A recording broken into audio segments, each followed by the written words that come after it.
요한복음 5장 1절에서 9절 말씀 함께 찾아보겠습니다. 그 후에 유대인의 명절이 되어 예수께서 예루살렘에 올라가시니라.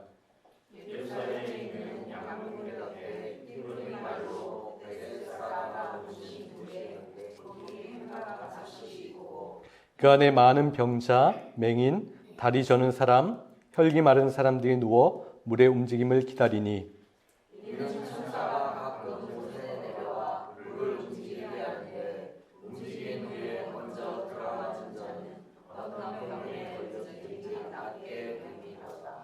거기 38해 된 병자가 있더라.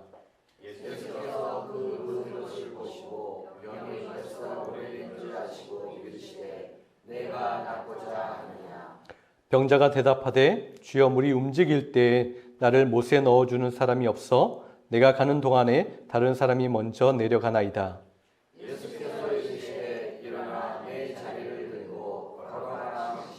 같이 읽겠습니다. 그 사람이 곧 나아서 자리를 들고 걸어가니라. 지난 3년 동안 가장 많이 생각했던 것은 교회입니다. 제 마음과 머릿속에서 끊임없이 이어졌던 질문이었어요. 교회는 무엇일까? 교회는 무엇을 해야 할까? 교회는 무엇을 추구해야 할까? 교회는 어디에 그 중심을 두어야 할까? 교회를 이루고 있는 나는, 교회의 한 몸 한 지체를 나누고 있는 우리는 어떻게 생각하고 어떻게 말하고 어떻게 행동해야 할까? 교회는 어떠해야 할까? 물론 교회가 무엇인가에 대한 성경적이고 신학적인 답은 있습니다. 그것 또한 잘 알고 있어요. 그럼에도 잘 알고 있는 것과 실제적인 삶 가운데 살아내는 것은, 체험하는 것은 다른 것을 또한 느끼고 경험하고 있습니다. 때로 감격하기도 하고 낙심하기도 합니다. 때로 감사하기도 하고 실망하기도 합니다. 때로 힘이 나기도 하고 지치기도 합니다. 때로 기쁘기도 하고 슬프기도 합니다. 여러분도 교회 생활을 하면서, 교회를 생각하면서 어떠한 것들을 경험하고 있으십니까? 여러분, 교회인 저와 여러분이 어떤 모습으로 지어져 갖고 있는지 날마다 점검하는 것이 참으로 중요한 것 같아요. 제가 마켓에서 아르바이트를 했던 적이 있어요. 거기서 제가 했던 일 중에 가장 중요한 일이 매일 아침에 큰 냉장실에 들어가서 그 신선 제품, 신선도가 중요한 식품들을 체크하는 일을 했습니다. 전날 붙였던 스티커를 떼고 그날 새로운 스티커를 그 날짜로 된 것을 붙이는 일을 하는 거였어요. 저는 그 일을 하면서 굳이 매일 이 똑같은 일을 반복해야 하나 하는 그러한 궁금증이 있었습니다. 그런데 그 일을 매일 해야 하는 그 이유, 굉장히 중요한 것이 있었어요. 스티커를 바꿔 붙이면서 혹시 그 제품이 상하지는 않았나? 그것을 발견하게 됩니다. 그리고 그 식품의 신선도가 잘 유지되고 있는지 그 온도를 점검하는 아주 중요한 일이 되었던 거예요. 여러분, 교회인 내가, 교회의 지체인 우리가, 한 몸을 이루고 있는 우리가 교회로서 교회다움을 잃지 않고 있는지 날마다 점검하는 것이 참 중요합니다. 혹시 내 생각이, 내 말이, 내 행동이, 내 주장이 점점 맛을 잃고 있지 않는지, 썩어져 가고 냄새 나고 있지 않는지 점검하는 것이 참으로 중요해요. 그래서 교회 생활을 할 때마다 주기적으로 교회가 무엇인지, 교회가 어떠해야 하는지를 우리는 기억하고 또한 공부해야 하는 거예요. 여러분, 교회는 자기 자신을 위해서 존재하지 않습니다. 교회가 자기 자신을 위해서 존재하고 자기 욕심을 챙기다 보니까 수많은 문제들이 나타났어요. 우리도 수많은 교회들을 거치면서, 수많은 교회들을 보면서 그러한 문제들을 보지 않았습니까? 예수님께서 이 땅에 오셔서 자기 몸을 희생하셨을 때 바로 모든 사람들을 위해서 희생하셨어요. 예수님께서는 자기를 미워하는 자, 자기를 사랑하는 자를 위해서 자신의 몸을 주셨습니다. 자기를 알고 있는 자, 자기를 알지 못하는 사람까지도 위해서 자신의 몸을 희생하셨어요. 그래서 교회도 당연히 예수님을 따라 그러한 모습으로 살아가야 하는 거예요. 저와 여러분 성도들도 그러한 모습을 가져야 하는 것입니다. 본문 2절에서 3절을 보세요. 예루살렘 양문 곁에는 히브리 말로 베데스다라는 못이 있고 그 둘레에는 행각 5채가 서 있었다. 이 행각에는 많은 환자, 소경, 절뚝발이, 손발이 마비된 사람들이 질비하게 누워 물이 움직이는 때를 기다리고 있었다. 예루살렘 성전에는 그 출입구 문이 여러 개가 있었는데 그 중 하나가 오늘 본문에 나오는 양문입니다. 이 양문은 양이 들어가는 문이라고 해서 그렇게 불리게 되었어요. 가축이 출입하는 그러한 문이었기 때문에 그렇게 화려할 필요가 없었겠지요. 당시 성전에 권력을 가지고 있었던 사람들은 성전 안 뜰에서 제사를 드리기 위해서 제물들이 필요하잖아요. 또 멀리 온 사람들이 환전해서 돈이 필요합니다. 그렇게 장사를 할 수 있도록 그 뜰 안에서 허락해 주었어요. 아마 대제사장들과 그 성전 안에 힘 있고 권력 있는 사람들에게 잘 보이고 적당히 그들에게 뒷돈도 주고 그 친밀한 관계가 있는 사람들이 아마 이 장사를 독점했을 겁니다. 그리고 그러다 보면 어떠한 일이 일어나겠죠? 엄청난 폭리를 취하는 거예요. 이것보다 더 안전하고 편안한 장사가 있었겠습니까? 땅 짚고 헤엄치는 것과 같은 거예요. 부르는 게 값이에요. 물건이 좋지 않아도 다 팔 수 있는 거예요.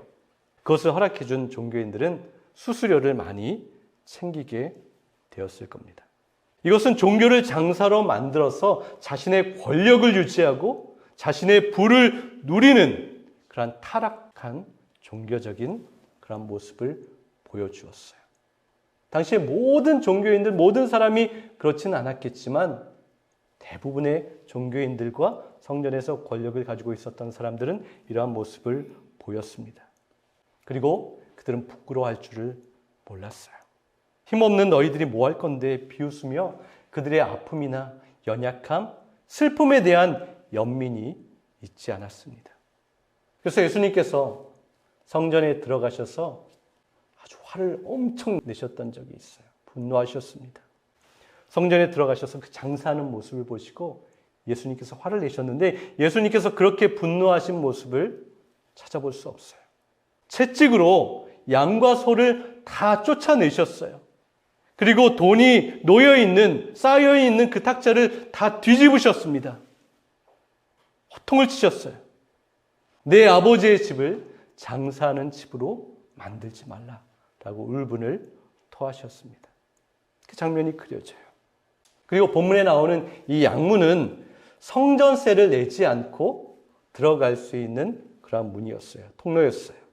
그래서 병들고 가난하고 힘 없는 사람들이 성전세를 내지 않고 들어갈 수 있는 그런 길이었습니다. 그들이 비싼 돈을 내서 제사를 드리지 못할지라도 성전에 들어가는 것은 포기할 수 없었어요. 이스라엘 사람들에게 이 성전이라는 이 건축, 눈에 보이는 것은 굉장히 큰 의미가 있었습니다. 그것은 하나님의 선택과 보호하심이라는 그 이미지가 되어서 그 사람들이 그냥 성전 가까이에만 가도 큰 위로와 힘을 얻는 그러한 건축물이었어요. 그래서 성전에 가까이 가고 싶었던 사람들은 그 입장료가 내는 것이 버거웠던 사람들은 바로 이 양의 문을 통해서 성전을 들어가곤 했습니다. 다시 말해서 양문은 동물과 힘없는 사람들이 다니는 통로였어요. 그리고 그 길을 들어가다 보면 좀 옷도 더러워지고 아마 짐승의 냄새가 배어서 악취가 나기도 했을 겁니다. 성전에서 전문적으로 일하던 그 종교인들은 수많은 방문객들 중에서 어떤 사람이 그 문을 통과했는지 단번에 알아볼 수 있었을 거예요. 그리고 아마도 경멸의 눈으로 그들을 쳐다보았을 겁니다. 종교인이라고 인정받는 이 사람들, 그들에게는 자비나 긍휼, 불쌍히 여기는 그러한 모습이 있지 않았어요. 따뜻함을 찾아볼 수 없습니다. 약한 자들, 가난한 자들, 힘없는 자들, 구조적인 틀 안에서 죄인이라고 분류되었던 그 사람들, 죄인이라고 손가락질 받고 있었던 그 사람들에게 종교인이라면, 하나님을 섬기는 사람이라면, 하나님의 말씀을 알고 있는 사람이라면, 다르게 해석해서 교회라면, 교인이라면, 신앙인이라면 여러분 불쌍히 여기는 마음, 긍휼히 여기는 마음, 안타까워하는 마음, 그들의 허물을 먼저 보기보다는 그 아픔과 연약함을 감싸주고 품어줄 수 있는 그러한 모습이 있어야 하지 않았겠습니까? 여러분 바로 이것이 교회의 본질입니다. 교회된 우리의 모습이 되어야 하는 거예요. 환대의 공동체가 되어야 할 교회가 돈이 없고 궁핍하다는 이유로 예배당에 들어오는 것을 막는다면 어떻겠습니까? 마치 양문을 통해 성전에 들어오는 사람들을 경멸하듯이 쳐다보면서 비판했고 나누었던 사람들과 그리 크게 다르지 않을 겁니다. 오늘 본문에 따르면 베데스다 연못에 물이 요동칠 때 가장 먼저 그 안에 몸을 담그는 사람은 어떠한 병이 있든지 나음을 받았다라는 그러한 전설이 내려오고 있었던 거예요. 그것이 사실이었는지 아니었는지 몰라요. 그런데 수많은 사람들에게 전해 내려오는 것, 그래서 그 구절에 보면 이 가루가 치어져 있죠. 사람들 사이에 전해 내려오는 것이 있어요. 가끔 천사가 내려와서 그 물을 요동치게 하는데 그 요동칠 때 가장 먼저 뛰어드는 사람은 나았대라는 이야기가 많은 사람들에게 전달되었어요. 그래서 어떻게 되었습니까? 그 양문 옆에 있었던 이 베데스다에는 지저분한 행색의 병자들, 장애인들이 가득 차 있었어요. 거기에 5개의 어떤 건물이 있었는데 그 안에 가득 찰 정도로 사람들이 많았습니다. 여러분 그 당시에는 병이나 이 장애는 그 사람, 더 심하게는 그 사람의 부모의 죄나 실수나 저주 때문에 걸린다라는 그러한 생각이 자연스럽게 가지고 있었던 때였어요. 당연하게 그렇게 여겼습니다. 그래서 자신이 경건하다고 생각하는 사람들, 건강하고 삶이 행복하고 모든 걱정이 없는 사람들은 저 베데스다에 있는 저 사람들, 흉악하고 저주를 받고 병에 걸린 가까이 하기 싫은 그러한 사람들이라고 손가락질하는 그러한 사람들이었어요. 그렇게 그 사람들을 우습게 보았습니다. 양문과 더불어서 이 베데스다는 그러한 차별과 비판이 존재하는 그러한 공간이었어요. 그렇다면 여러분 지금 우리가 사는 오늘 이 시간은 어떻습니까? 우리는 어떻게 생각합니까? 인생을 살아가다 보면 누구나 비극이나 이해되지 않는 고통을 경험할 때가 있어요. 그렇죠? 그 모든 것이 죄의 결과도 아니고 하나님의 저주도 아닙니다. 그런데 왜 그런지 많은 인간은 그러한 말들을 사용해서 누군가의 불행을 해석하는 것을 좋아해요. 저 사람에게 찾아온 저 어려움은 저 사람 왜 저런지 알아? 라고 하면서 잘 믿지 않아서 실수해서 죄가 많아서 그럴 거야 라고 그렇게 자기 마음대로 해석하는 사람들이 있어요. 안타깝게도 자신이 경건하다라고 생각하는 사람들이 날카롭게 타인을 비판하고 아프게 할 때가 더 많은 것을 봅니다. 그래서 주님이 하신 일 중에 가장 중요한 일 중에 하나가 바로 이러한 진실을 드러내신 거예요. 요한복음 9장 2절 말씀을 보세요. 예수님을 아주 신실하게 따라가는 제자들에게도 이러한 생각이 있었어요. 제자들이 예수께 물었다. 선생님, 이 사람이 눈먼 사람으로 태어난 것이 누구의 죄 때문입니까? 이 사람의 죄입니까? 부모의 죄입니까? 이 질문에 주님이 대답하세요. 3절 보세요. 예수께서 대답하셨다. 이 사람이 죄를 지은 것도 아니요 그의 부모가 죄를 지은 것도 아니다. 하나님께서 하시는 일들을 그에게서 드러내시려는 것이다 라고 주님께서 말씀하셨어요. 딱 이해되는 그러한 예수님의 설명은 아니지만 그 속뜻을 들어가 보면 이러한 의미인 것 같아요. 죄와 고통의 인과관계를 직선으로 그리기란 불가능하다라는 것이죠. 그 사람이 무엇인가를 해서 그 사람이 이렇게 저주를 받고 어려움이 있다라는 것을 그냥 하나로 이을 수 없다라는 것을 주님께서 말씀하셨어요. 주님께서는 오해와 편견을 버리라는 거예요. 차별과 비난의 눈빛을 내려놓고 함부로 정죄하지 말라고 간곡히 제자들에게 요청하셨어요. 부탁하셨어요. 또 명령하셨습니다. 그것은 우리들에게도 주시는 말씀이에요. 그렇다면 이제 베데스다 내부에 있었던 사람들, 그 내부인들의 시선으로 한번 들어가 볼까요? 그곳에서 고통당하고 있었던 사람들. 그들에게 베데스다는 어떤 곳이었을까요?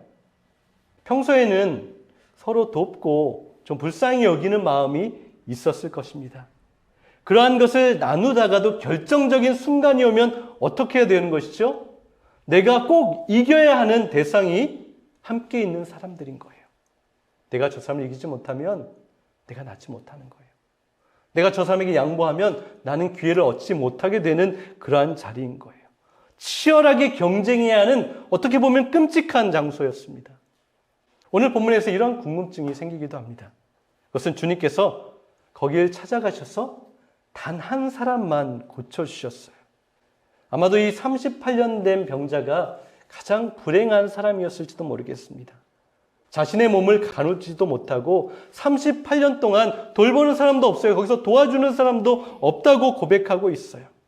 그런데 여러분, 그렇다고 할지라도 거기에서 아파하고 있는 사람들, 함께 고통당하고 있는 사람들은 굉장히 섭섭했을 거예요. 왜? 예수님께서 그런 능력이 있으시면 나도 저 사람도 고쳐주시면 되지 왜 저 사람만 고쳐주셨을까라는 그러한 답답함이 있었을 거예요. 어떻게 보면 주님께서 참 고약하신 일을 하신 것 같아요. 베데스다는 여러분 이 말의 뜻이 무엇입니까? 은혜의 집, 자비의 집, 친절의 집이라는 뜻을 가지고 있습니다. 그런데 이곳은 이 이름의 뜻과는 거리가 멀었던 장소였어요. 그 누구도 친절하게 은혜를 베풀고 싶지만 그러면 안 되는 장소가 되어버린 거예요. 서로를 경계하고 시기하고 내가 이겨야 할 대상들이 가득한 자리였습니다. 은밀하게 서로를 적대시하고 불신과 경쟁이 바로 이 베데스다에는 가득 넘치고 있었어요. 주님은 왜 딱 한 사람만 치료해 주셨을까요? 그런데 여러분, 우리가 이 질문, 이 궁금증을 갖기 전에 우리는 질문해야 할 것이 있어요. 그것은 그렇다면 왜 예수님께서 이 베데스다로 찾아가셨을까라는 그런 질문입니다. 제가 설명드렸던 것처럼 사실 이 베데스다는 건강한 사람이라면, 거룩한 사람이라면 절대 가까이 가기 싫은 그러한 장소였어요. 그리고 그곳에 있는 자들은 가까이 하고 싶지 않은 사람들이었어요. 그 질병이 내게 옮겨 붙으면 어떻게 할까? 그 저주와 불행이 내게 영향을 미치면 어떻게 하지? 그러한 생각을 할 수밖에 없었어요. 그래서 그들을 외면했습니다. 그들을 피했어요. 그들과 될 수 있으면 멀리 했습니다. 그리고 그들이 겪고 있는 아픔이나 고통, 슬픔, 눈물은 그렇게 중요하지 않았어요. 연민은커녕 손가락질하고 그럴만하니까 그랬겠지라는 그런 생각을 하는 장소였고 그런 대상이었습니다. 여러분, 오늘 베데스다가 바로 이 베데스다의 이야기가 우리에게 주시는 메시지는 무엇입니까? 우리 교회 공동체는 주님께서 베데스다로 내려가셨던 것처럼 그 낮은 곳으로 내려가는 그러한 교회가 되어야 한다는 것을 우리에게 말씀하세요. 교회됨을, 교회다움을 행하고 나타내야 함을 우리에게 말씀하십니다. 교회는 슬픔, 고통, 체념, 무기력, 자기 연민에 빠진 사람들, 베데스다처럼 쓰러져 있는 사람들을 세우고 위로하는 일을 감당하라고 주님께서 이 땅 가운데 교회를 세우셨어요. 그리고 우리를 교회라고 불러주셨습니다. 아파하는 자, 무시받는 자, 고통당하는 자, 힘이 없는 자, 성격이 모나고 까칠해서 누구나 싫어하는 자, 자기밖에 모르는 배려라고는 눈꼽만치도 없는 그러한 사람, 말 한마디 한마디가 뾰족해서 상처 주는 사람, 그 사람이 어떠하든지 그 사람까지도 보듬어주고 사랑해주고 참아주고 섬겨주고 견뎌주는 것, 그것이 교회의 사명이라고 말씀하세요. 그것이 우리의 사명이라고 말씀하십니다. 그리고 그것이 오늘 베데스다를 통해서 주시는 주님의 도전인 거예요. 경쟁과 배제, 혐오와 시기, 서로에 대한 불신과 판단이 아니라 참된 평화와 따뜻함과 주님의 사랑만이 교회를 통하여서 세상을 변화시킬 것을 우리는 믿어야 합니다. 오늘날 많은 세상의 사람들이 아니 교회 안까지도 그러한 생각이 가득 차 버렸어요. 능력에 따라서 차등을 둡니다. 성과로 사람의 가치를 매기고 자격이 없다는 이유로 배제하기도 합니다. 공정하다고 말하지만 그 뒤에는 힘없고 가진 것이 없는 사람들을 배척하고 비난하는 그러한 모습이 있어요. 교회 안에도 이러한 생각들과 이러한 모습이 들어와 있습니다. 그러나 여러분, 복음은 다릅니다. 성경은 질문하고 있어요. 네가 얼마나 잘했는가, 너의 공로가 얼마나 많은가를 질문하지 않고요. 하나님이 우리를 얼마나 사랑하는가, 그것을 너는 알고 있느냐, 교회여 너희는 아느냐라고 성경은, 복음은 질문합니다. 그럼 우리 모두는 전적인 하나님의 은혜로 내가 되었습니다. 하나님의 놀라운 은혜로 어떠한 상황과 어떠한 모습에는 상관없이 그렇게 구원받은 자가 되었습니다. 우리 모두가 그렇게 구원받은 교회입니다. 주님께서 베데스다에 있는 모든 병자들, 아파하는 자들 왜 치유하시지 않고 도와주지 않으셨을까요? 주님의 뜻을 우리는 완전히 이해할 수 없지만 저는 이런 생각이 들었어요. 우리 믿음의 사람들, 주님을 따르는 제자들, 교회라고 주님의 몸된 교회로 부르심을 받은 우리 모든 지체들, 바로 그들에게 주님께서 이 사명을 남겨주셨다라고 믿습니다. 사실 그곳에 모여 있었던 수많은 사람들 중에, 수많은 환자들 중에 꼭 주님이 고쳐주시지 않아도 되는 사람들이 분명히 있었을 거예요. 돈이 없어서, 또는 잘 먹지 못해서, 누군가가 돌봐주지 않아서, 누군가의 관심이 없어서, 의사에게 치료를 받지 못해서 회복할 수 있는 사람이 회복받지 못했던 그러한 사람들이 분명히 그 자리에 있었을 거예요.